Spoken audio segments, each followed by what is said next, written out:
Bismillahirrahmanirrahim. Assalamualaikum warahmatullahi wabarakatuh. Waalaikumsalam warahmatullahi wabarakatuh. Alhamdulillah, syukurlah, amma ba'du. Bapak dan Ibu yang saya hormati, untuk memulai sesi ini, baik kita awali bersama-sama dengan baca lafaz al-basmalah. Bismillahirrahmanirrahim. Bapak dan Ibu, pada sesi kita yang kedua malam ini, pertemuan akan virtual video conference, kita akan berdiskusi mengenai perkembangan emosional ya. Perkembangan, kalau kemarin kita perkembangan fisik, kemudian psikomotor dan kognitif, kalau sekarang kita akan membahas perkembangan emosional. Dan nanti yang juga cukup menarik, tema diskusi kita adalah tentang generasi Z. Ya, ini ya, Pak. Kita bahas ya Bapak dan Ibu. Untuk itu saya langsung persilahkan ke kelompok yang ketiga. Sudah ada yang hadir perwakilannya. Seperti biasa nanti akan saya jadikan host ya untuk untuk sebagai share. Mungkin ke moderatornya dulu ya, silakan di kelompok yang ketiga dan empat. Tiga dulu mungkin ya. Bismillahirrahmanirrahim. Assalamualaikum warahmatullahi wabarakatuh. Waalaikumsalam warahmatullahi wabarakatuh. Bapak dan Ibu sekalian, sama-sama kita awali pertemuan kita dengan berdoa, dengan baca umul kitab. Mudah-mudahan Allah senantiasa memberikan keberkahan, taufik dan hidayah kepada kita semua. Dimudahkan segala urusannya, kita senantiasa mendapatkan ridho dari Allah Subhanahu wa taala. Al-Fatihah. A'udzubillahi Bismillahirrahmanirrahim. Alhamdulillahirabbil alamin arrahmanirrahim maliki yaumiddin. Iyyaka na'budu wa iyyaka nasta'in ihdinas siratal mustaqim siratal ladzina an'amta 'alaihim ghairil maghdubi 'alaihim waladdallin. Yang terhormat Bapak dosen, Bapak Oni, kemudian Bapak dan Ibu sekalian, peserta PPG kelas 2E yang berbahagia, yang dimuliakan oleh Allah Subhanahu wa taala. Bersyukur kepada Allah Subhanahu wa taala, di malam yang berbahagia ini kita bisa berkumpul untuk melanjutkan rangkaian pembahasan kita terkait dengan perkembangan peserta didik, yang pada malam hari ini kita akan membahas tentang kegiatan belajar 3, perkembangan emosi, sosial, dan spiritual peserta didik. Kami dari kelompok 3 yang terdiri dari Wahyu Hikmah, Khalidun, Zainal Abidin, Alimun, Burhanuddin Mutakin akan mempresentasikan hasil diskusi kami yang nanti akan disampaikan oleh Pak Agus Komara yang sudah siap. Insya Allah mudah-mudahan apa yang beliau sampaikan dapat menambah hasanah ilmu kita, dapat kita aplikasikan di dalam proses pembelajaran kita di sekolah kita masing-masing. Baik, dengan tidak memperpanjang kalam, kepada Bapak Agus dipersilahkan. Assalamualaikum warahmatullahi wabarakatuh. Waalaikumsalam warahmatullahi wabarakatuh. Yang mau share siapa? Saya, Pak. Agus. Iya.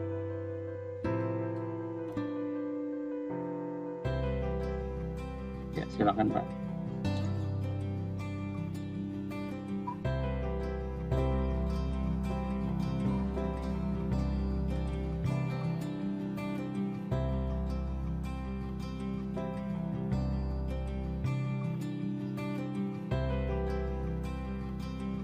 Sudah terlihat belum sharingnya? Belum ya? Tunggu sebentar ya Pak ya.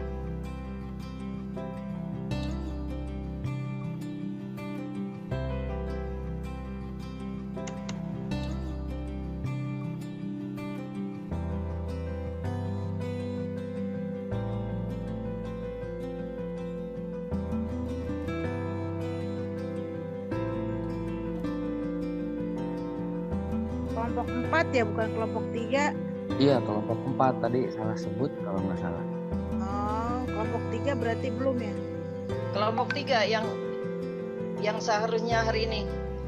Kelompok 3 dulu. Kelompok 3, setelah itu kelompok 4 baru. Kelompok 3 dulu, Pak.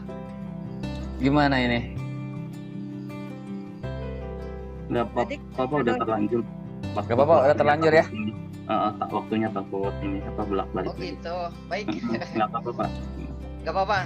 Baik. Ya nggak apa-apa Pak, silakan Pak. Baik, terkait dengan mungkin agak miss sehingga pada malam hari ini akan disampaikan karakteristik generasi Z dan Alpha dan implementasinya dalam pembelajaran. Kepada kelompok 4 dipersilahkan untuk menyampaikannya. Assalamualaikum warahmatullahi wabarakatuh. Waalaikumsalam warahmatullahi wabarakatuh. Sebelumnya share PowerPoint-nya udah nampil semuanya Bapak Ibu? Sudah. Udah, alhamdulillah. Oke.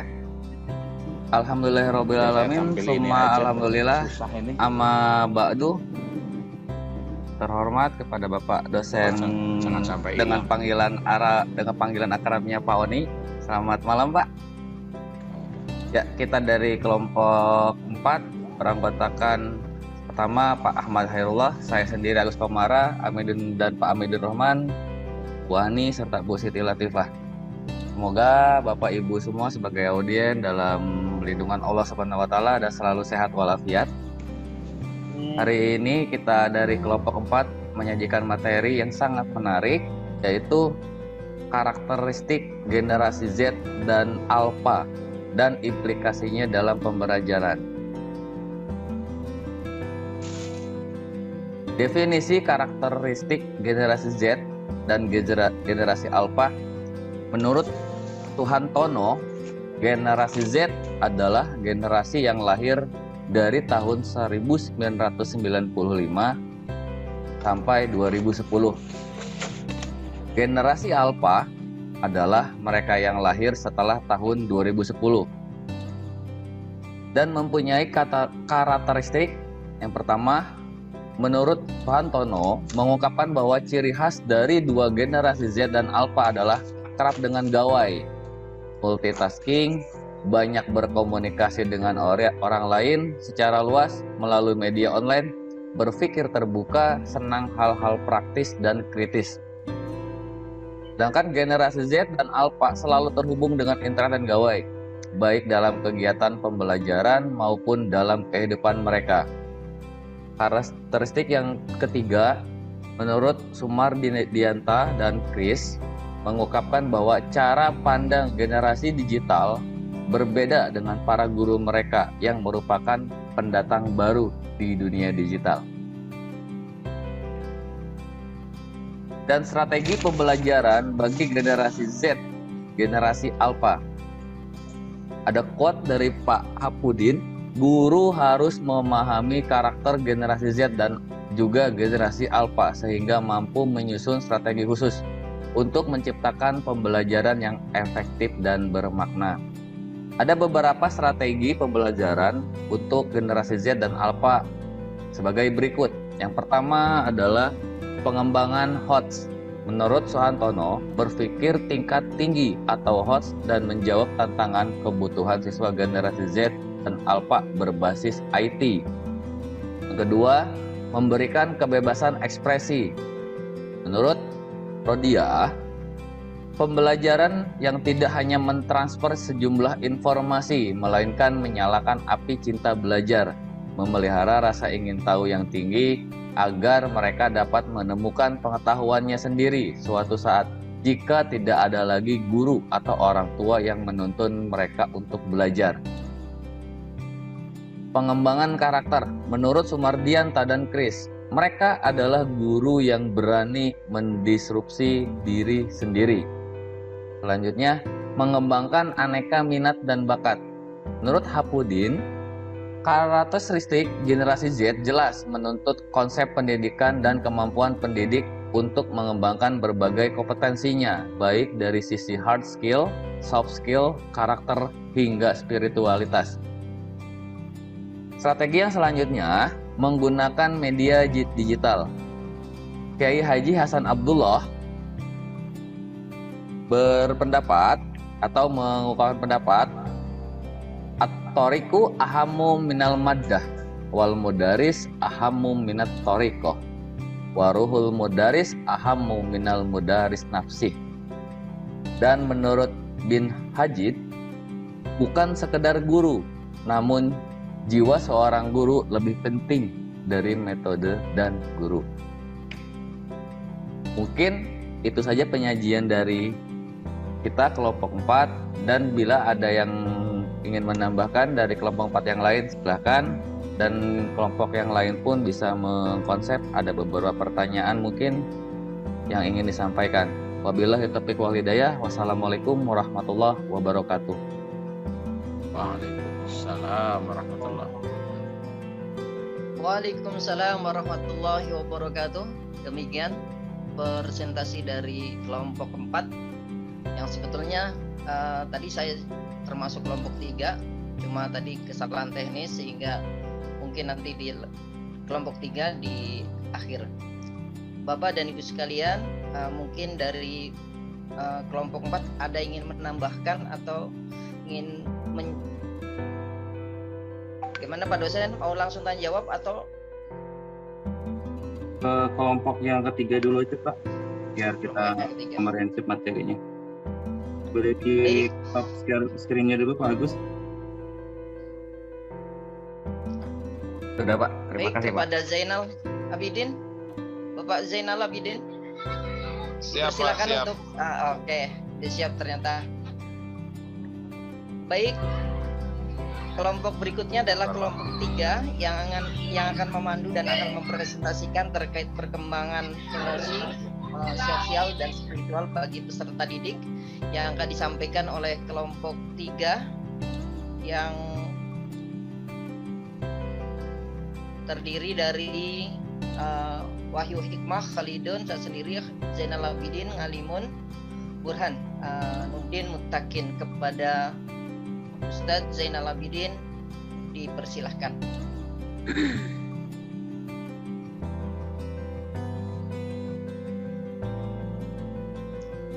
Zainal Abidin Ustadz. Ya, siap Pak.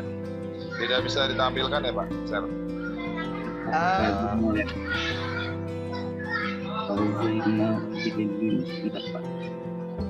Tunggu Pak dosen. Kenalan. Ya, silakan Pak. Ya, fadhal ya.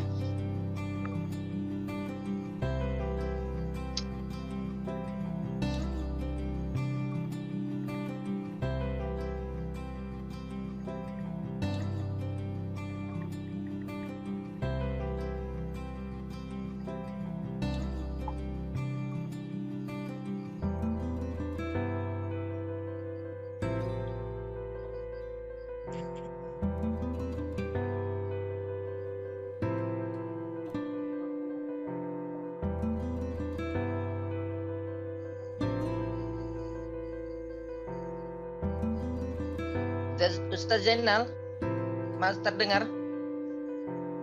Masih Iya di Pak, sebentar. Ya, fadhal. Iya.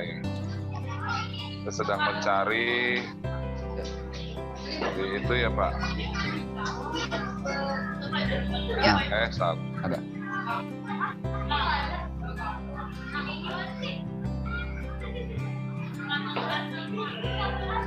Alhamdulillah.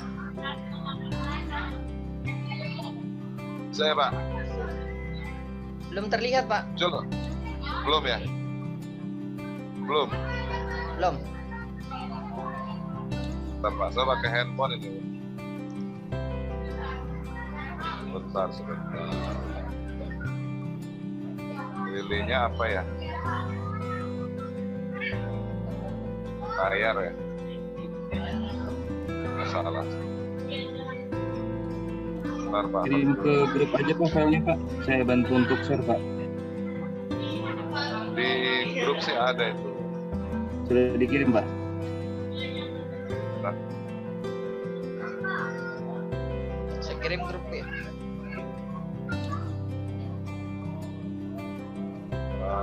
Di grup ada di sudah.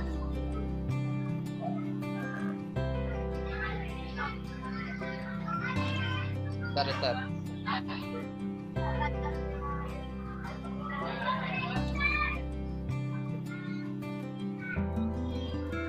Ya itu saat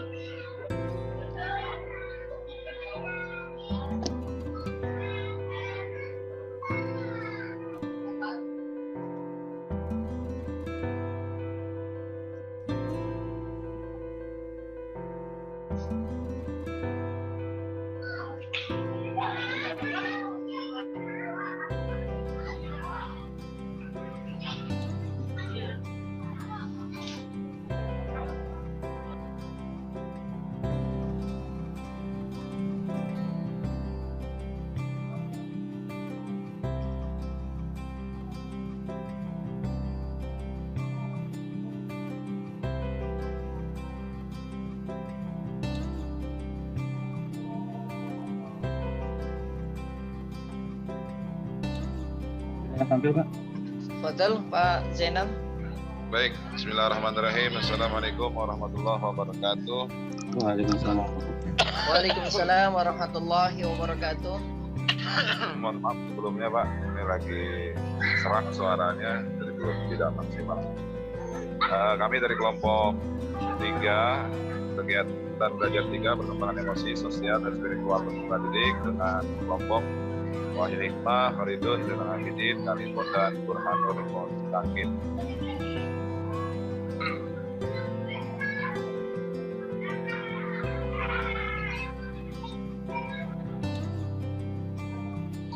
Next kali Pak.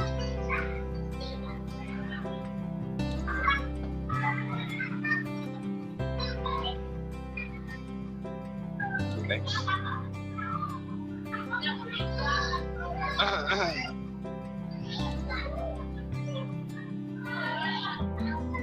Yang ke mana Pak? Yang ini dari yang pertama. Kenapa Pak? Maaf. Ya, Ya, fungsi emosi terhadap perkembangan anak antara lain pertama merupakan bentuk komunikasi emosi, bentuk komunikasi emosi sebagai bentuk komunikasi menjadikan, nah ini Pak benar. Pengertian perkembangan emosi, yaitu emosi adalah tadi Pak maaf.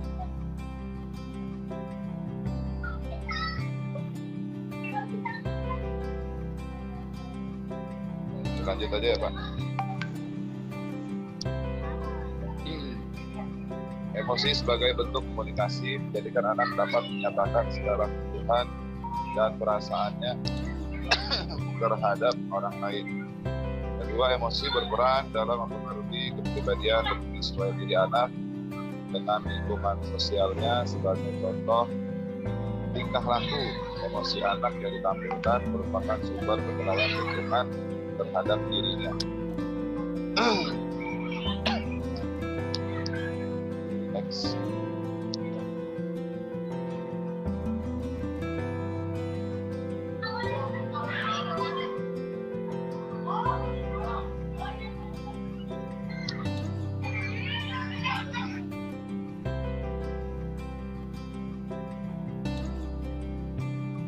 Islam menegaskan manusia diciptakan beragam agar saling mengenal pada surat Al-Hujurat ayat 13.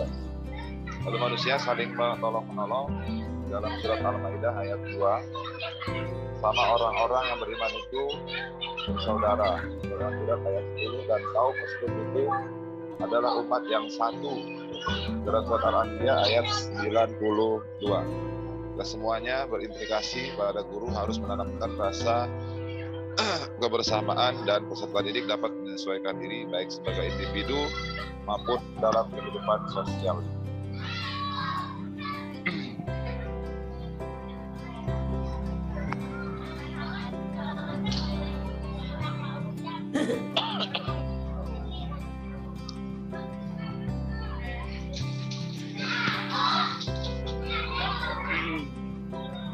Ya, perkembangan sosial peserta didik adalah tingkatan jalinan interaksi anak dengan orang lain, mulai dari orang tua, saudara, teman sebaya, hingga masyarakat secara luas.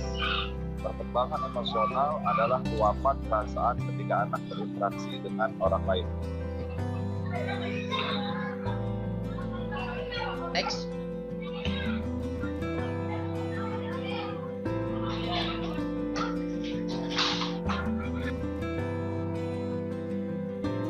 Yang berikutnya spiritual. Spiritual merupakan aspek yang lebih banyak tingkat tubuh hati, riak getaran hati nurani pribadi, dan sikap personal. Spiritualitas adalah cita rasa, totalitas kedalaman pribadi manusia. Ada yang menyamakan antara spiritualitas dengan religiusitas. Namun banyak pula yang membedakan keduanya. Yang jelas bahwa dalam spiritualitas mengandung makna semangat, roh, jiwa, dan keteguhan hati atau keyakinan. Next.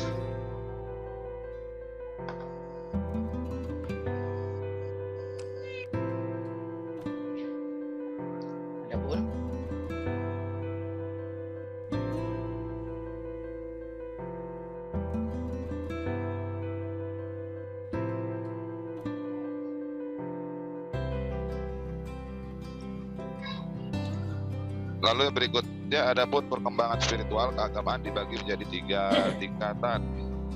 Yang pertama, the fairy tale stage, tingkat dongeng yang dimulai pada umur 3 sampai 6 tahun, bahwa disebut sebagai tahap dongeng karena anak menerima semua keyakinannya dengan unsur yang tidak nyata. Oleh karena itu cerita-cerita agama dan kebesaran upacara agama sangat menarik anak-anak. Lalu yang kedua, the realistic stage, tingkat kenyataan yang dimulai dari umur 7 sampai 12 tahun. Pada masa ini anak mau memahami konsep ketuhanan secara realistik dan konkret. Lalu yang ketiga, the individual stage, terjadi pada usia remaja, di mana pada masa ini situasi jiwa mendukung untuk mampu berpikir abstrak dan kesensitifan emosinya.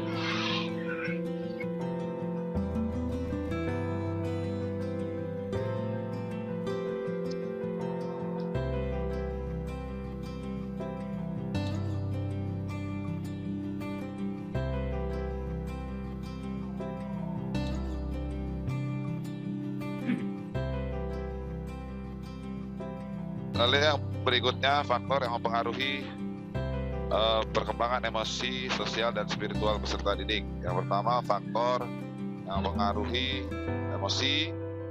Yang kedua, faktor yang mempengaruhi perkembangan sosial. Yang ketiga, faktor yang mempengaruhi perkembangan spiritual peserta didik.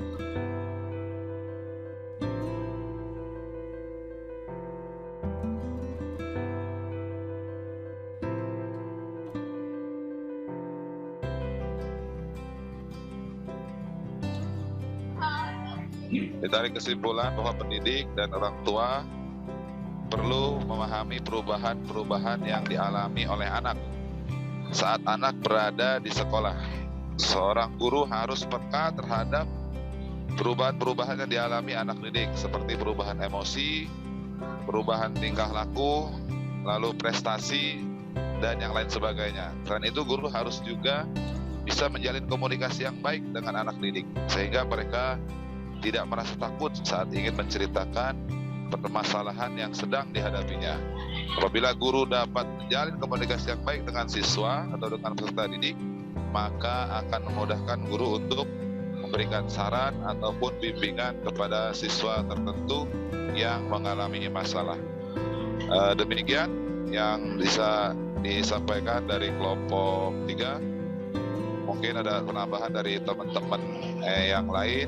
Saya akhiri. Assalamualaikum warahmatullahi wabarakatuh. Waalaikumsalam warahmatullahi wabarakatuh. Waalaikumsalam warahmatullahi wabarakatuh. Terima kasih kepada Pak Zainal, Ustadz Zainal Abidin, yang telah mempresentasikan hasil kelompok diskusi kelompok 3 terkait perkembangan emosi, sosial, dan spiritual bagi peserta didik. Dari kelompok 3 mungkin ada yang ingin menambahkan, dipersilahkan sebelum nanti kita buka sesi tanya jawab atau penguatan dari Pak dosen yang akan membimbing kita. Silakan kepada kelompok 3 ada yang ingin menambahkan terkait perkembangan emosi, sosial, dan spiritual.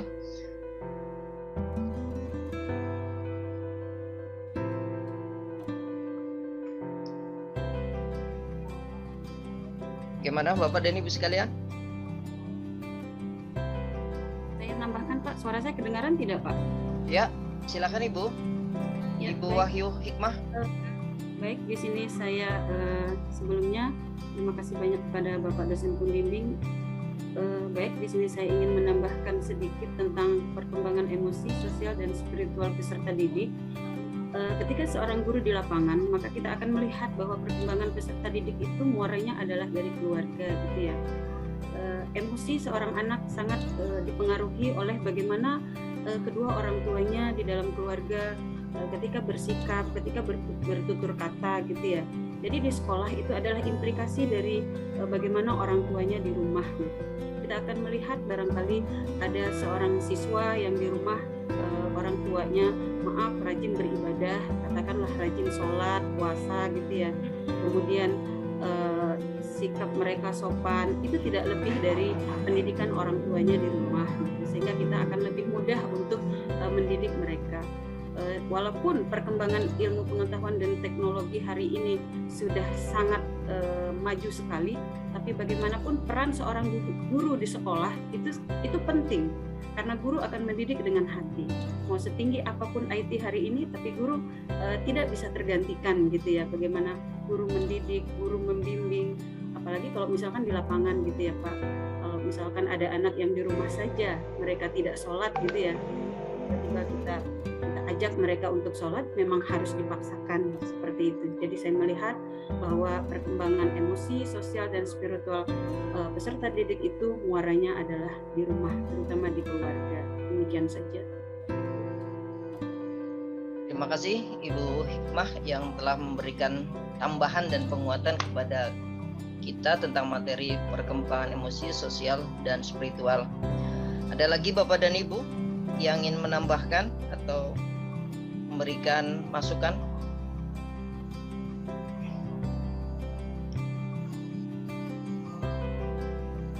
Baik, mengingat waktu juga sudah setengah jam, masih ada waktu untuk kita lebih menggali dalam tentang perkembangan dan juga generasi Z, yang ini akan lebih menambah wawasan kita apabila kita saling sharing, saling bertanya untuk kita bisa kaji lebih dalam. Apalagi di sini ada Pak dosen yang bisa terus membimbing kita sehingga proses pembelajaran kita bisa berkembang lebih dalam lagi gitu. Dipersilakan kepada Bapak dan Ibu. Pak dosen bukan begitu? Tanya jawab atau langsung gimana? Jadi silakan tanya jawab dulu Pak. Kan tadi belum ada yang nanya Pak. Baik. Silakan. Ya, Ibu Mahmudah. Tanya kepada kelompok berapa Ibu? Ada kelompok 1 dan kelompok 3 dan 4 nih. Iya, saya mau bertanya ke kelompok 4 ya. Ya, silakan. Assalamualaikum warahmatullahi wabarakatuh. Waalaikumsalam warahmatullahi wabarakatuh. Berbahagia teman-teman PPG di kelas 2 ini. Saya Alhamdulillah. Kelompok 4 ya. Bu, tadi kan tentang generasi A dan Z. Z dan Alpha, Bu. Hah? Z dan Alpha. Z dan Alpha. A dan Alpha ya? Z dan Alpha ya? Iya, Bu. Jangan Indomat aja, Bu. Bagaimana itu mengimplementasikan generasi Alpha ya dan Z itu dalam pembelajaran abad sekarang, abad 21. Mengimplementasikannya seperti apa? Mohon dijelaskan kembali gitu. Apalagi pada mungkin revolusi abad 21 ini. Terima kasih. Assalamualaikum warahmatullahi wabarakatuh. Waalaikumsalam warahmatullahi wabarakatuh. 2 penanya minimal, ayo. Baik, satu lagi Bapak, barangkali. saya bertanya. Ya. Assalamualaikum warahmatullahi wabarakatuh. Waalaikumsalam warahmatullahi wabarakatuh. Saya Nahrawi dari kelompok 2, ingin bertanya kepada kelompok 4. Yang pertama tentang generasi Z dan Alpha. Tadi dikatakan generasi Z anak yang lahir dari tahun 1995 sampai dengan 2010, dan generasi Alpha anak yang lahir 2010 ke atas. Sementara kondisi sekarang ini bahwa generasi Z itu dikatakan generasi yang sangat identik dengan kegiatan mobilitas digital yang sangat tinggi. Faktanya di lapangan di negara kita ini tidak semua anak memiliki fasilitas IT yang tinggi. Bagaimana kita bisa menyikapi anak-anak kita yang berada di daerah yang tidak terjangkau oleh perkembangan digital tersebut? Terus apakah yang ingin saya tanyakan, bagaimana ya menyikapi hal itu terhadap anak-anak kita yang tidak tersentuh atau belum atau minim terhadap perkembangan era digitalisasi. Yang kedua, pertanyaan saya adalah bagaimana kelompok 4 menyikapi jika ada sekolah yang melarang membawa handphone, padahal generasi sekarang adalah generasi digital. Ya. Bukankah dengan membatasi atau melarang anak membawa handphone tersebut secara tidak langsung ya kita meredam era zamannya anak-anak generasi Z tersebut, bukan justru mematikan, dan juga bukan justru nanti pembelajaran itu akan terpusat kembali kepada guru. Maka metode nanti akan muncul adalah metode ceramah yang lebih banyak lagi. Ya. Nah, jadi pertanyaan saya tadi, bagaimana menyikapi kalau ada sekolah yang melarang anaknya atau murid-muridnya peserta didik tersebut membawa handphone? Demikian 2 pertanyaan dari saya. Terima kasih. Baik, terima kasih Bapak dan Ibu yang sudah memberikan masukan tentang pertanyaan-pertanyaan. Silahkan kelompok 4 untuk menjawabnya. Yang pertama adalah tadi terkait dengan implementasi generasi Z dan Alpha pada zaman sekarang gitu. Kemudian yang kedua adalah terkait mensikapi hal-hal putra-putri kita yang tidak tersentuh dengan generasi Z dan sebagainya. Kemudian yang ketiga adalah mensikapi satu sekolah yang dilarang gitu untuk menggunakan HP dan lain sebagainya, terkait bahwa sekarang adalah dunianya adalah dunia globalisasi atau generasi Z tersebut. Kepada kelompok 4 dipersilahkan, ada yang mewakili atau Pak Agus untuk menyampaikan. Yang lain Pak? Yang lain barangkali yang lain. Silakan. Pak mau nanya ada Pak. Ya. Pak Sugeng mau nanya. Kita dua orang dulu. Boleh? Pak, 2 orang nanya dulu terlebih dahulu. Nanti kalau dua sudah terjawab, insya Allah dibuka termin kedua. Karena yang 2 ini ada 3 pertanyaan. Benar Pak ya? Oke, siap. Assalamualaikum warahmatullahi wabarakatuh. Waalaikumsalam warahmatullahi wabarakatuh. Dari kelompok 4 coba jawab Bapak Nahrawi ya. Saya tentang implementasi dari pembelajaran terhadap siswa atau generasi Z yang kita lihat sekarang ini. Nah, jadi jawaban saya bahwa generasi Z adalah generasi yang modern. Bisa jadi generasi ini lebih terampil dan berpengalaman dari gurunya sendiri. Maka dari itu guru harus cepat beradaptasi dengan kelompok anak yang generasi Z ini, ya, harus lebih cerdas dalam pembelajarannya agar tidak kalah oleh anak didiknya itu sendiri. Bagaimana caranya? Dengan sikap kedewasaan kita itu sendiri. Dari perkembangan literasi digital kita harus lebih cepat dari anak didik. Guru minimal harus bisa mengoperasikan komputer, berselancar di internet, dan bisa menggunakan aplikasi pembelajaran secara digital.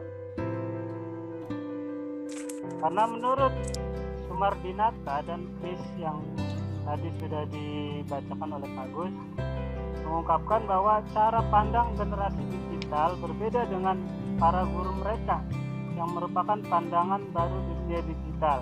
Para guru ini baru bersentuhan dengan komputer setelah bekerja, ya kan? Mereka agak terlambat. Guru seperti kita ini agak terlambat dalam memahami digitalisasi. Kita jujurlah ya, tidak berbohong pada diri sendiri, pastilah begitu. Katanya kursornya hilang aja kita bingung, ya kan? Oleh karena itu kita sebagai guru harus bisa mengarahkan, karena kelekatan dengan internet pun bisa berdampak yang tidak baik, ya. Bisa terpapar paham radikalisme dengan internet, bisa juga pornografi, bisa juga narkoba dan hedonisme. Untuk mengantisipasi hal tersebut, guru dan orang tua harus mampu memberikan pemahaman kepada mereka tentang konten positif. Ya, artinya semua yang diajarkan dan diarahkan di era digitalisasi ini kita harus lebih paham dan mengenal tentang arahan yang baik. Jangan sampai bukannya malah lebih baik, malah lebih terjerumus kepada hal-hal yang tidak baik itu sendiri. Nah, oleh karena itu seorang guru juga harus bisa memilih materi ajar tentang digitalisasi tersebut. Seperti contohnya misalkan kita kalau menggunakan Classroom, menggunakan Survey Herd ketika pembelajaran, dan juga menggunakan perpustakaan digital dan lain-lain. Itu pun harus seyogianya bisa dikuasai oleh guru itu tersendiri. Dan yang kedua yaitu adalah menyikapi bagaimana sekolah yang tidak boleh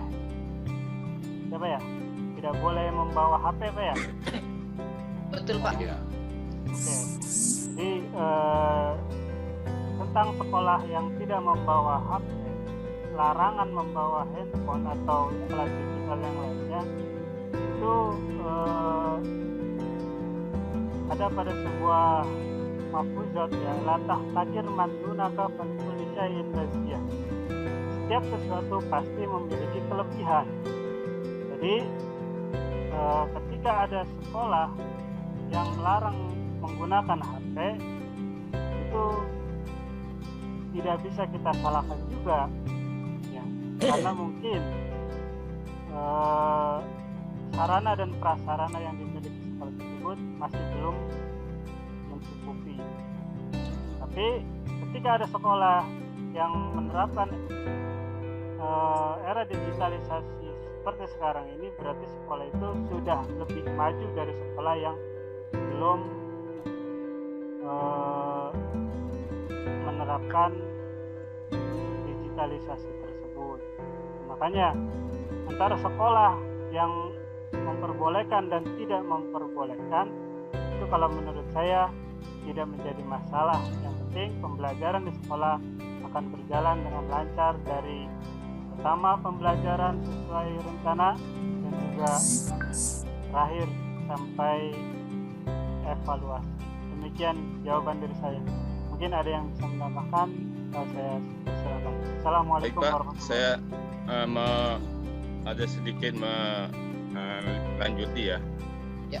Artinya masalah ini masalah handphone ini Pak, bukan masalah boleh tidak boleh atau kebijakan sekolah. Ini kan pendidikan tujuannya adalah mencerdaskan anak bangsa. Ya. Sebab kalau di era dilarang, otomatis kita melarang anak-anak kita berselancar di dunia media IT. Sementara ini kan programnya zaman Z gitu loh. Dan kalau sekolah itu melarang, otomatis nanti katakanlah 3 tahun itu dilarang, maka kualitas pendidikan di sekolah itu jauh akan menurun dibanding dengan sekolah yang membolehkan. Jadi masalah ini kebijakannya bukan hanya di ranah sekolah, tapi harus menyentuh ranah yang lebih tinggi, Pak. Ya. Sebab saya yakin dengan pelarangan handphone tersebut ini banyak kekurangannya dibanding dengan era zaman Z sekarang. Dan nanti metode pengajaran akan lebih mendominasi metode ceramah lagi. Ya, sehingga murid itu lebih mengadopsi dari guru. Bukannya kita memberikan kebebasan anak-anak untuk menguasai IT, mencari sumber-sumber pelajaran. Bisa jadi dan bisa satu sumber, Pak. Ya. Maka yang jadi masalah juga ketika kita memberikan materi, anak-anak hanya mengandalkan materi dari kita. Dan kurang lebih misalnya waktu durasi pelajaran 3 jam, mereka apakah harus mencatat saja? Kan tidak. Sementara kita kasih latihan, mereka nanti hanya mengandalkan jawaban yang kita sampaikan tanpa mengambil literasi dari yang lainnya. Jadi menurut saya Pak, kalau menurut saya tidak sependapat kalau sekolah itu melarang membawa handphone di era digital sekarang ini. Ya. Maka sekolah yang melarang membawa handphone, maka siswanya saya yakin akan tertinggal dengan sekolah-sekolah yang membolehkan membawa handphone. Mungkin ada alasan, katakanlah misalnya sekolah itu melarang siswanya membawa handphone karena khawatir misalnya anak itu merekam dan lain sebagainya lalu dilaporkan misalnya ke dinas dan sebagainya. Menurut hemat saya, kalau guru itu mengajarnya baik dan benar, tidak usah takut direkam dan lain sebagainya. Dan masalah-masalah itu kita kasih penyadaran, misalnya anak-anak selama belajar tidak boleh membuka link-link yang tidak sesuai dengan pendidikan. Atau misalnya anak-anak ketika misalnya lagi belajar khawatir guru lagi menjelaskan dia sibuk bawa handphone, itu kan bicara masalah teknis saja. Bisa anak itu ketika masuk ke sekolah handphonenya dikumpulkan ke wali kelas, nanti kita belajar yang memerlukan saran itu kita berikan. Jadi itu Pak, menurut saya bukan masalah boleh dan tidak boleh. Ini pendidikannya tujuannya nasional, global, ya, bukan hanya di sekolah itu saja. Demikian Pak. Terima kasih. Boleh nggak menambahkan Pak? Silakan Pak, silakan. Saya bisa bantu jawab semuanya Pak? Ya, silakan Pak. Dari kelompok 4 ingin menambahkan semua. Ayo, silakan. Ya, Assalamualaikum warahmatullahi wabarakatuh. Waalaikumsalam warahmatullahi wabarakatuh.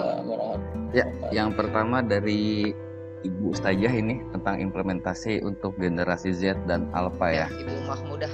Ibu Mahmudah. Jawabannya sederhana Bu. Siap nggak kita guru ngikutin mereka? Itu aja. Kenapa? Kalau zamannya saya ketika saya SMP, guru pasti lebih pintar 1 hari dari muridnya.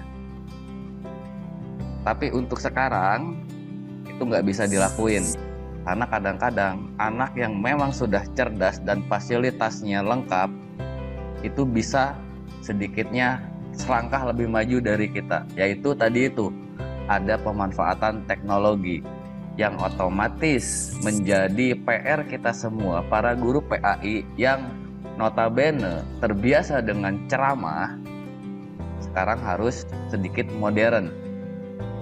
Dan juga kita harus mengaitkan dengan kejadian-kejadian yang ada di sekitar mereka. Jangan ada ngambil contoh literasi dari buku.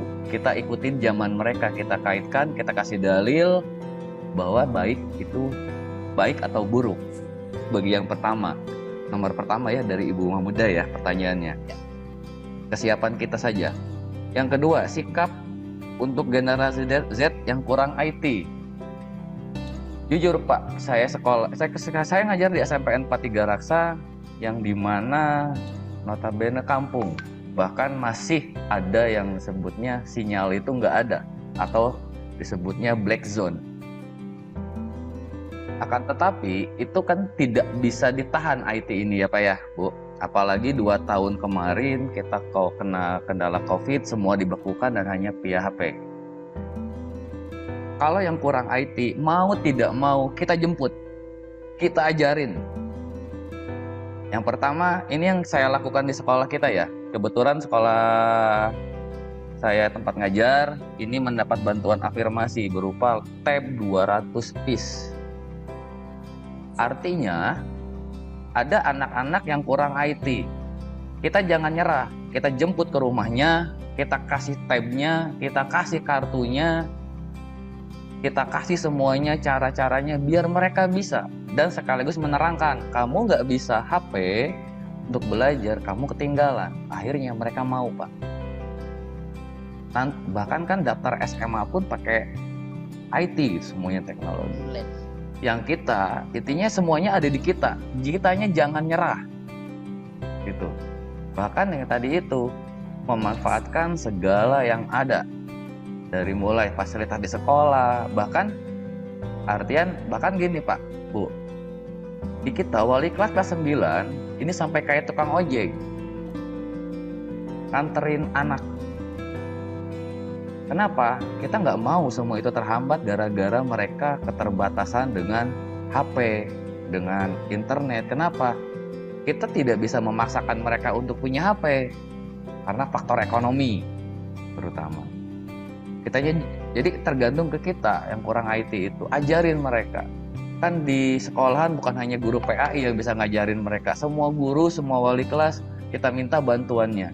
Untuk apa? Untuk membantu mereka menggunakan Classroom, mencari di Wikipedia, mendownload materi, semuanya kita ajarin. Bahkan kita ajarin, kita semangatin mereka supaya lebih pintar dari guru itu sendiri. Jangan hanya berpatokan kepada buku PAI yang setebal 2 cm atau 1 cm itu. Karena rata-rata contohnya ya hanya baku itu saja. Pergi ke pasar, mengantar ibu gitu. Sedangkan contoh yang lebih mengena adalah di pinggir-pinggir mereka di sekeliling. Terus pendapat tentang membawa HP. Saya bekerja, saya mengajar di salah satu sekolahan yang melarang membawa HP. Kenapa? Karena emang beda wilayah, beda kultur ya, Pak Bu ya.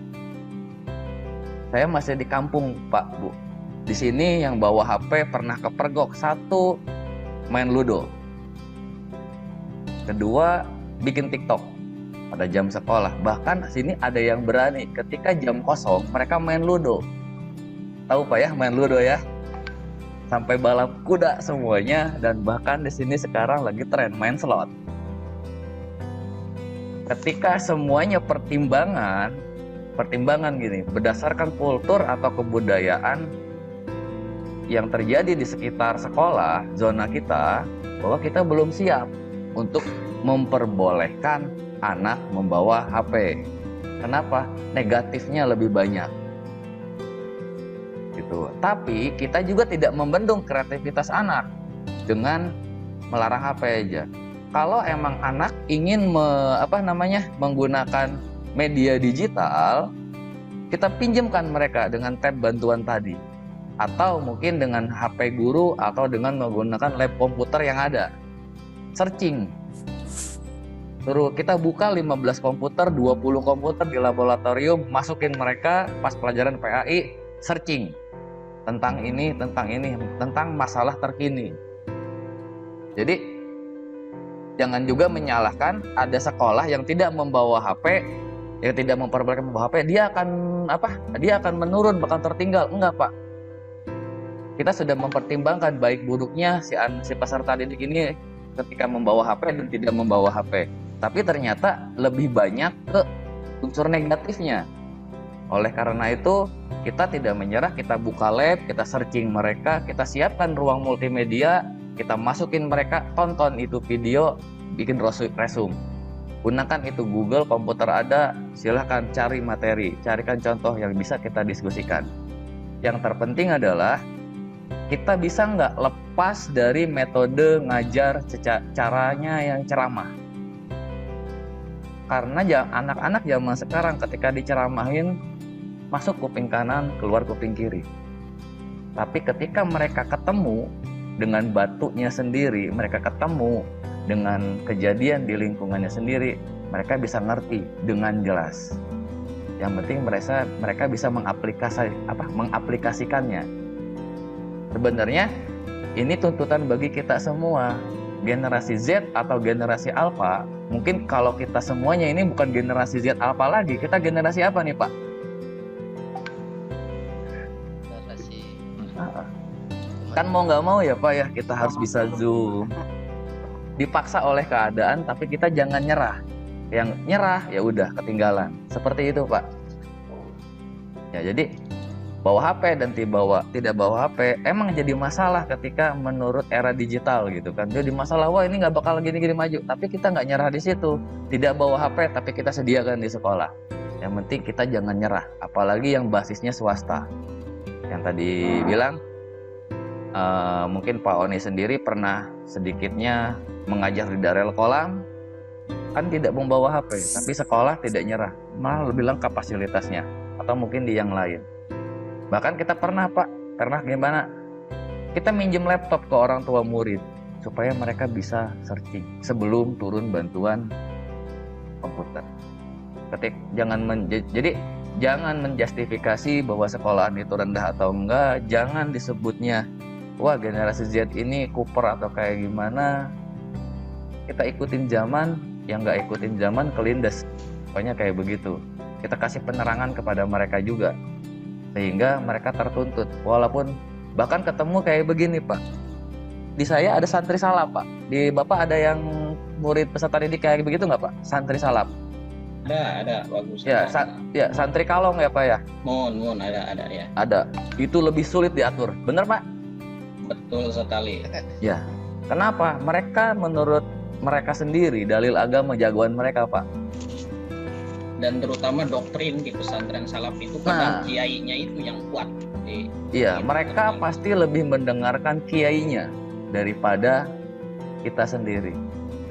Kita nyebutin Lebaran kemarin hari Sabtu, tapi kata kiainya hari Minggu, ya udah. Sebutinnya. Kita daripada perang pendapat dengan mereka tidak respect sama kita terangkan aja Sabtu gini, Minggu gini. Bahkan di kampung saya di sini ada masih perselisihan antara NU dan Muhammadiyah. Kamu NU, kamu Muhammadiyah, kan seru tuh Pak ya? Iya, masalah furu'iyah. Masalah kan dibilang kayak gitu. Karena di masyarakat mereka gaul dengan salafi, dengan siapapun gitu. Wah, sholat pakai celana panjang, katanya Muhammadiyah, pakai sarung NU gitu. Itu yang harus kita luruskan gitu sebenarnya. Bukan hanya sebagai bahan ajar aja. Ini jadi kita lebih banyak mengobrol sama mereka kan di metode pembelajaran untuk generasi Z Alpha ini ada satu yang menarik, kebebasan berekspresi. Terserah mereka mau ngomong kayak gimana pendapat, tapi kita jadi penengah. Dengan syarat kita jangan terlihat bodoh di depan mereka. Bodoh dalam artian tanda kutip Pak. Kenapa? Ya kita kalau sama mereka dianggap bodoh, mereka bakal cuek sama kita. Lah guru juga kayak begini, ini santai deh. Iya, itulah generasi Z dan Alpha karakteristiknya. Benar Bapak Ibu? Generasi Z dan Alpha itu kayak begitu. Betul. Ketika guru kurang menarik, ketika guru hanya ceramah di depan bla bla bla bla, apalagi datang ke kelas ngasih catatan ditinggalin, guru keluar dia malah main. Ya udah nggak bakal dengerin ya gitu. Bakal dengerin. Ya. Berarti sekarang, berarti kan di sini bukan hanya sekolah atau apa gitu maksud saya di sini. Tidak ada. Semuanya tergantung kepada kita. Tergantung apa? Menerapkan metode pembelajaran. Yang tadi itu generasi Z, guru dan orang tua harus bekerja sama. Sekian, itu tanggapan dari saya. Assalamualaikum warahmatullahi wabarakatuh. Waalaikumsalam warahmatullahi wabarakatuh. Jazakallah khairan katsir kepada Ustadz Agus Komara yang telah membeberkan, memaparkan apa yang telah ditanyakan oleh para teman-teman kita dari Bapak Nahrawi maupun Ibu Mahmudah. Saya rasa pertemuannya sudah saya kembalikan ke Pak dosen untuk menyempurnakan atau memberikan penguatan kepada kami, mengingat di saya jam 19.55. Saya sebagai MC mohon maaf yang sebesar-besarnya bila ada hal-hal yang kurang berkenan atau ada yang salah dan lain sebagainya. Mudah-mudahan ini merupakan pembelajaran buat kita dan kita semakin matang, semakin mantap di dalam proses pembelajaran ke depannya. Kepada Pak dosen, saya akhiri dari saya Pak dosen, saya kembalikan ke Pak Oni. Adarnallahu wa iyyakum ajmain. Assalamualaikum warahmatullahi wabarakatuh. Waalaikumsalam warahmatullahi wabarakatuh. Ya, terima kasih Bapak-Bapak dan Ibu-Ibu atas diskusi yang sangat menarik. Ini saya semakin minder Pak kalau ketemu dengan Bapak-Bapak guru-guru PAI itu luar biasa. Jadi beberapa diskusi tadi ada tema yang cukup jadi sangat menarik ya terkait dengan tadi pertanyaan saya lupa tadi tentang apa boleh atau tidaknya menggunakan handphone. Jadi kalau tadi seperti yang disebut sama Pak Zainal ya tadi ya sama Pak Agus ya Mas disebutin bahwa memang saya ini mengajar di pondok pesantren, kalau di sana memang sama sekali ya nggak boleh menggunakan HP ya, bahkan yang dibolehkan menggunakan laptop. Nah di laptop itu kan siswa kadang suka mencuri-curi juga ya, misalkan membuka Instagram, buka Facebook, buka Twitter, atau bahkan membuka WhatsApp. Nah di sana bahkan walaupun dia pakai laptop, misalkan dia mengirim DM ya, direct message di Instagram itu ketahuan Pak. Jadi langsung sama admin itu langsung masuk ke kelas, kemudian langsung diambil laptop, jadi ketahuan bahwa si siswa ini membuka DM Instagram atau dia sedang membuka Instagram, buka Facebook, buka WhatsApp gitu misalkan, itu kan nggak boleh, tidak diperbolehkan. Jadi memang dibatasi penggunaan laptopnya. Nah, kalau berkaitan dengan argumentasi mengenai siswa sekarang, kan kita sedang siswa yang berada pada masa atau generasi yang disebut dengan generasi Z, di mana mereka sangat adaptif terhadap teknologi. Bapak dan Ibu, yang perlu kita pahami bersama bahwa ketertarikan mereka di dalam dunia teknologi itu merupakan sebuah hal yang cukup positif ketika kita membawa itu di dalam dunia pendidikan. Tapi bukan berarti mereka harus dikasih HP. Ketertarikan mereka di dalam dunia digital itu karena memang mereka dilahirkan dari orang tua yang memang memberikan segala macam itu bentuknya kenyamanan. Mereka sangat dibekali dengan hal yang sangat nyaman, fasilitasi di rumah misalkan ya, diberikan handphone, kemudian dari kecil udah diajak jalan-jalannya ke mall misalkan, kemudian makannya di resto, banyak makan junk food dan seterusnya gitu ya, ada tempat nongkrong, kafe, dan itu kan diajarin sama orang tuanya ya. Karena oleh karena itu kan semakin kesini semakin terbentuk image bahwa generasi Z seperti itu. Ya sebenarnya kita sendiri yang membentuk ya, orang tuanya sendiri membentuk. Mungkin orang tua punya asumsi anak saya nggak boleh merasakan kehidupan seperti saya waktu dulu gitu, sehingga ketika dia mendidik anaknya dengan cara yang membuat seharusnya saya dulu dididik seperti itu, maka dengan orang tuanya punya uang, orang tuanya hidup dengan fasilitas yang sekarang ya, aksesibilitas kemana-mana itu semakin lebih baik, semakin lebih bagus, maka kita pengen menyampaikan itu ke anak-anak kita dengan cara atau dengan asumsi bahwa anak saya nggak boleh merasakan seperti yang waktu saya kecil dulu gitu, misalkan seperti itu. Maka dari situ mereka memiliki ketertarikan dengan hal-hal seperti itu, bukan hanya teknologi Pak, tapi terhadap pengkultusan tokoh. Jadi generasi Z ini unik, bukan hanya mereka adaptif terhadap dunia teknologi ya, karena memang mereka dibentuk dengan cara seperti itu, tapi yang lebih yang salah satu juga yang cukup menarik juga bahwa mereka itu membutuhkan tokoh, sosok. Makanya seperti Bapak dan Ibu lihat di YouTube misalkan, acara-acara atau channel-channel yang isinya prank, channel-channel isinya flexing itu berarti pamer-pamer kekayaan, itu jauh lebih digandrungi daripada channel-channel yang isinya edukasi. Misalkan saya sering kalau Bapak dan Ibu lihat channel YouTube saya, itu banyak video-video rekaman perkuliahan, tutorial, tapi bagaimana dengan viewernya? Nggak terlalu banyak Bapak dan Ibu. Kenapa? Ya karena memang bukan itu yang mereka cari. Sekarang ini orang atau anak-anak lebih senang dengan channel yang isinya prank atau sesuatu yang sama sekali nggak begitu dari sisi edukasi, misalkan nggak terlalu bermanfaat menurut kita, tapi review game, kemudian streaming game online, itu di YouTube justru lebih digandrungi gitu. Karena apa? Karena mereka membutuhkan sosok, karena mereka membutuhkan orang yang mau mereka contoh.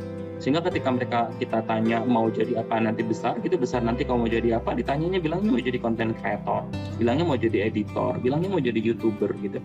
Jarang misalkan mau jadi guru gitu, jarang banget Bapak dan Ibu. Kenapa? Ya karena mereka kehilangan sosok yang menarik menurut mereka, menarik. Maka tantangan kita sebagai pendidik Bapak dan Ibu dihadapkan pada hal yang sangat nyata di depan kita, bahwa generasi kita sudah punya ketertarikan terhadap dunia yang lain.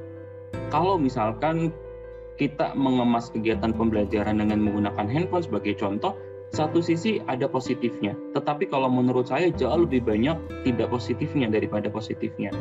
Karena distraksi, karena otak siswa itu mungkin kalau misalkan seperti misalkan ya para ulama misalkan itu punya kecerdasan yang sangat luar biasa, bisa membagi perhatiannya ke banyak tempat, tetapi siswa kita nggak bisa seperti itu, ke distract Bapak dan Ibu.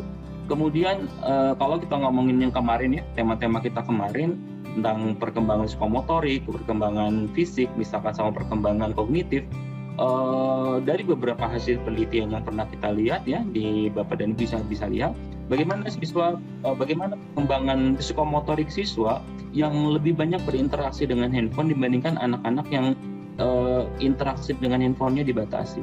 Bagaimana mereka menulis gitu ya, bagaimana mereka mengerjakan pekerjaan rumah gitu ya, itu kan secara perkembangannya dari sisi perkembangan psikomotoriknya itu nggak begitu bagus dibanding mereka yang dibiasakan ya untuk bekerja mengembangkan psikomotorik mereka. Ya karena apa ya? Karena memang ada beberapa hal yang tidak terlatihkan ketika siswa lebih banyak berinteraksi dengan handphone. Kemudian banyak sekali menurut saya dari manfaatnya ada, tetapi kan kita punya namanya teori substitusi ya Bapak dan Ibu, seperti yang tadi disebutkan oleh Pak Agus. Kalau misalkan itu adanya di handphone sekarang Pak ya, hampir semua aplikasi itu multi device. Kalau kita sebutnya responsif. Bapak bisa membuka aplikasi Instagram nggak selalu dengan handphone, bisa dengan menggunakan laptop.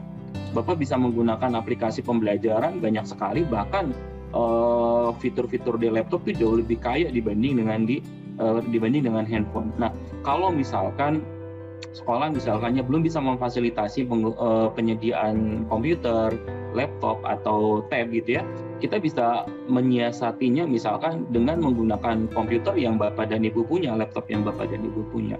Jadi kita menghindari yang lebih banyak boleh dibilang mudorotnya daripada maslahatnya ya dengan penggunaan handphone. Saya bukan berada pada posisi sepakat atau tidak sepakat, tetapi berbagai pengalaman kan kira-kira seperti itulah kenyataan yang kita temukan di lapangan.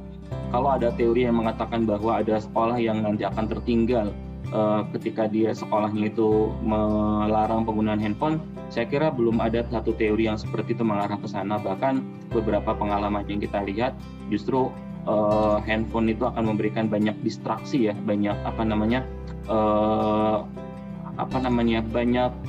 pengalih perhatian ya.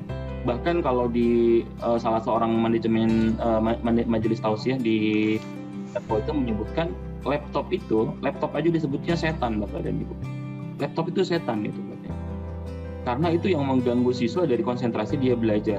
Ketika dia belajar misalkan ustadznya suruh ngasih tugas, coba kalian cari atau membuat makalah, membuat presentasi. Apakah betul cuma ngebuka slide PowerPoint gitu? Pasti dia ngebuka minimal musik. Sambil bikin PowerPoint sambil buka musik dan seterusnya.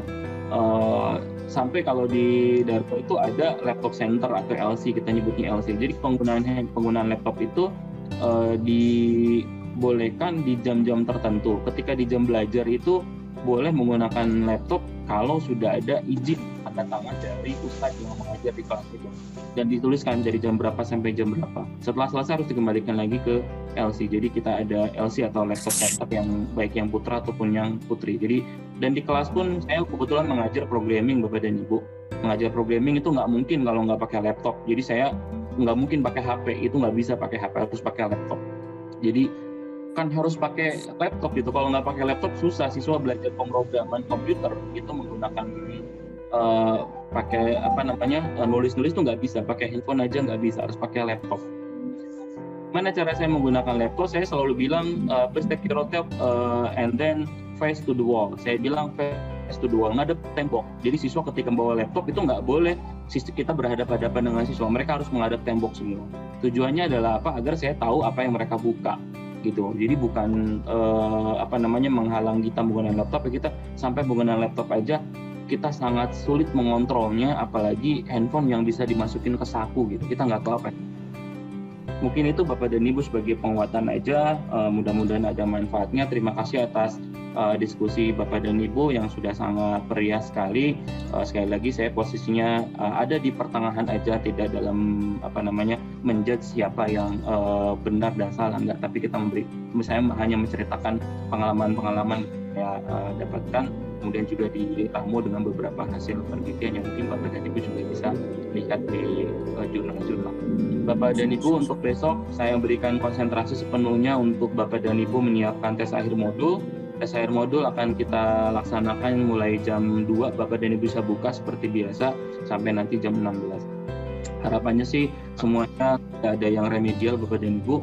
Alhamdulillah pengalaman yang kemarin di kelas PGMI, setelah saya menggunakan pola seperti ini, ternyata hasil TAM-nya itu semakin tinggi, lebih besar daripada tidak menggunakan pola seperti ini. Jadi ada peningkatan yang cukup signifikan.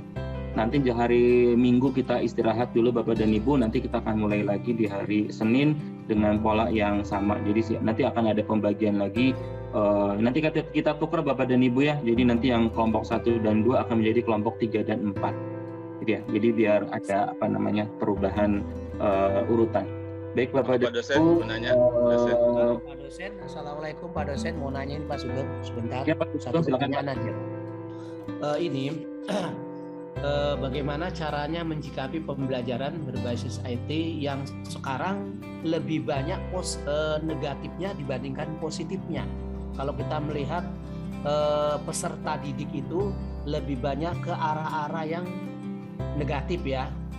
Sementara guru sudah menjelaskan hal-hal yang memang dampaknya dari hal-hal yang kurang baik seperti nonton yang bola, nonton ini. Nah, itu kan dampaknya kurang bagus. Tapi itu diminati oleh siswa, ya. Justru kalau kita dengan ceramah dengan ini seolah mereka itu tutup telinga gitu. Nah, ini bagaimana cara mengurangi hal-hal yang negatif dengan penggunaan IT yang sekarang sudah merambah di dunia pendidikan dan mereka kurang belajar. Terima kasih Pak Sugeng atas pertanyaannya. Jadi saya jawab singkat aja Bapak dan Ibu. Berkaitan dengan generasi Z itu kita akan menemukan bahwa di luar sana ada banyak hal yang jauh lebih menarik daripada pembelajaran. Oleh karena itu tugas kita sebagai seorang guru adalah bagaimana kita meng-create kegiatan pembelajaran yang lebih menarik daripada yang ada di luar sana. Nah, bagaimana caranya Bapak dan Ibu? Ada satu teknik yang kita lakukan. Yang pertama ada yang namanya amazing slide. Jadi Bapak dan Ibu bisa menggunakan berbagai macam kombinasi warna, tulisan, gambar, dan seterusnya ketika Bapak dan Ibu menampilkan slide-slide PowerPoint. Jadi Bapak dan Ibu bisa searching, itu ada yang namanya amazing slides. Itu teorinya sederhana banget Pak. Ada beberapa prinsip yang harus dipenuhi dengan amazing slide. Itu yang pertama. Kemudian yang kedua, Bapak dan Ibu bisa menggunakan yang namanya alpha zone, zona alpha, yaitu satu teknik di mana siswa dikembalikan lagi ke kondisi otak yang siap untuk belajar. Namanya zona alpha, bukan generasi alpha ya. Zona alpha atau alpha zone. Beberapa teknik yang bisa Bapak Ibu lakukan itu seperti memberikan video lucu, kemudian games dan seterusnya. Itu adalah untuk mengembalikan perhatian siswa ke dalam kegiatan pembelajaran. Mereka bisa bertahan 20 menit Pak, ingat Pak ya. Jadi ada 20 menit nilai positif yang bisa kita ambil ya. Jadi tidak dari awal sampai akhir itu pembelajaran nggak menarik Pak. Tetap pembelajaran maksud seperti apapun, siswa hanya akan bertahan selama 20 menit. Jadi bagaimana mempertahankan 20 menit itu untuk selalu continue. Itu. Kemudian yang ketiga, hadirkan why di dalam kegiatan pembelajaran. Why itu sekarang kan generasi Z itu terkenal dengan generasi yang sangat kritis Bapak dan Ibu. Mereka akan mempertanyakan hal-hal yang menurut mereka nggak masuk logika. Jadi sangat material sekali. Jadi hadirkan, saya sebutnya adalah why. Why itu mengapa. Artinya ketika kita mengajar, hadirkan why. Mengapa mereka perlu mempelajari itu. Hadirkan sesuatu yang menurut mereka itu logis. Kemudian ada satu hal juga yang cukup penting, yang keempat adalah kontekstualisasi. Tadi seperti yang disebutkan oleh Pak Agus misalkan, bahwa kontekstualisasi itu cukup penting. Karena kontekstualisasi ini akan memunculkan pengalaman. Nggak mungkin kita bisa menghadirkan pengalaman tanpa kita mengangkat kontekstualisasi. Jadi ketika kita mengambil contoh diskusi, jangan ambil yang ada di buku, betul tadi.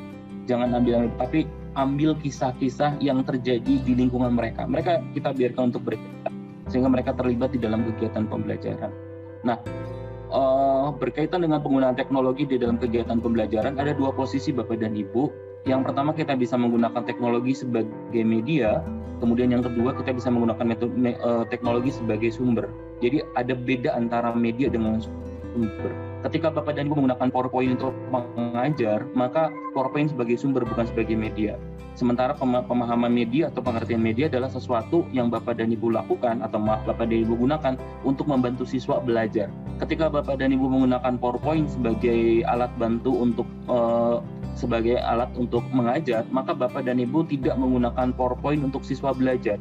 Tidak menggunakan PowerPoint untuk siswa tidak menggunakan PowerPoint untuk membantu siswa belajar. Malah sebaliknya, Bapak dan Ibu menggunakan PowerPoint untuk membantu Bapak Ibu mengajar. Padahal konsep ini sangat penting menurut saya, karena kegiatan pembelajaran itu pusatnya adalah di siswa. Artinya ketika kita menggunakan PowerPoint, apakah betul itu untuk membantu siswa untuk belajar, atau jangan-jangan untuk cuma kita membantu memudahkan kita mengajar, karena misalkan kita mengajar di beberapa kelas ya materinya sama sehingga kita putar lagi. Jangan sampai kita memiliki persepsi seperti itu, karena PowerPoint itu bisa menjadi sama seperti distraktor juga buat guru gitu ya. Kalau siswa mungkin distraktornya yang lain, kalau guru distraktornya ada PowerPoint gitu. Kita bikin PowerPoint, akhirnya bukan jadi PowerPoint tapi jadi power paragraph.